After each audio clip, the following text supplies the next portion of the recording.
For the kind of work that I do, I've been quite fortunate for having met some of the most beautiful people. Beautiful not in terms of their physical beauty, but because they've made the world so beautiful for us. Some of the nicest people, some of the most brilliant people, some of the most capable people, some of the most successful people. And I think that every time I've met these people and I've interacted with them, I've felt more and more humble. And the more somebody can make me humble, the better I feel about myself. Sometimes when I hear about your professor's interest in music, I remember Dr. Raja Ramana. Maybe there's something to do with science and music. Because Dr. Raja Ramana, whenever he sat at the piano, he was like a child. He was not a scientist.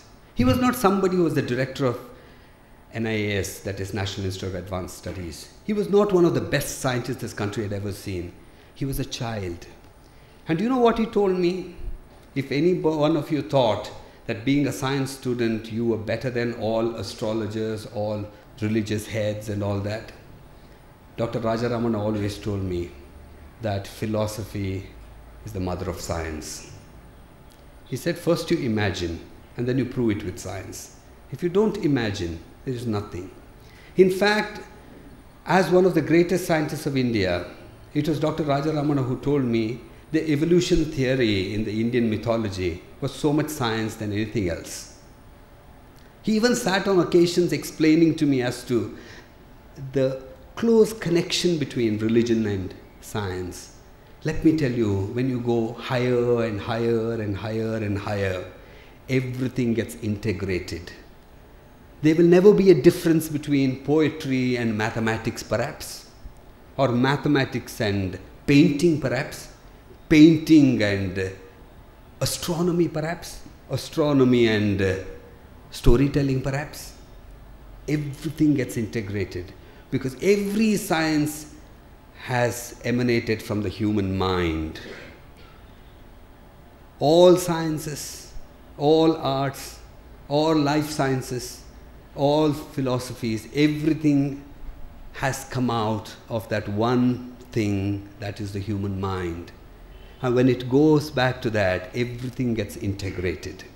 So if anybody thinks that he or she is better than the other, it is a fallacy.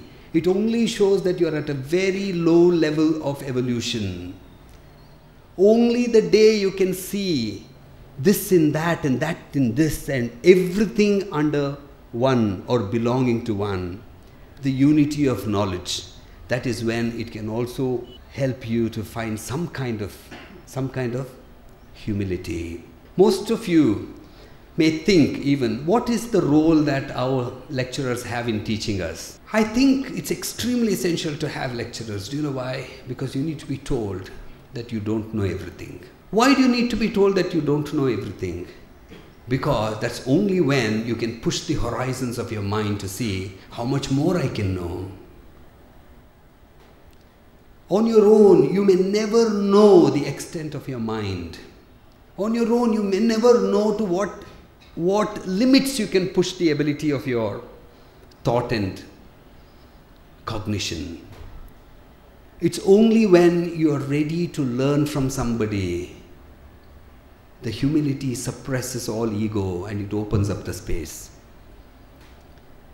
If somebody says Vidya Dadati Vinayam, I was just saying today it's Vidya Dadati Aham.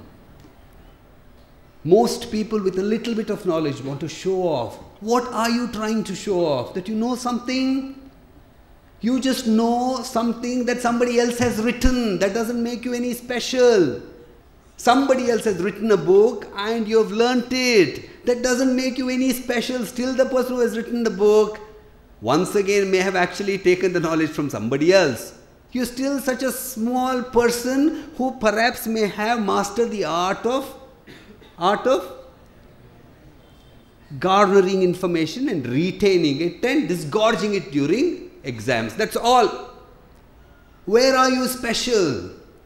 You perhaps would be special if tomorrow, because of your work, the whole world sits up and says, look, There is something new this person has told that will be learnt by others. In my life, having seen people, with that great luck of having interacted with people, one thing that I've really seen, understood, realized and experienced is that you need to have some qualities to be respected.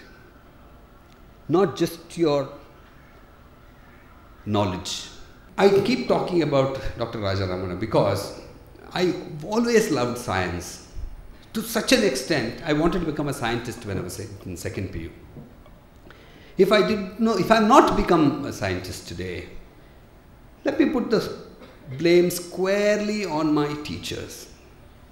I would tell them on their face, it's because I was never made to feel that I belong to science. Science was just a subject in which I had to score.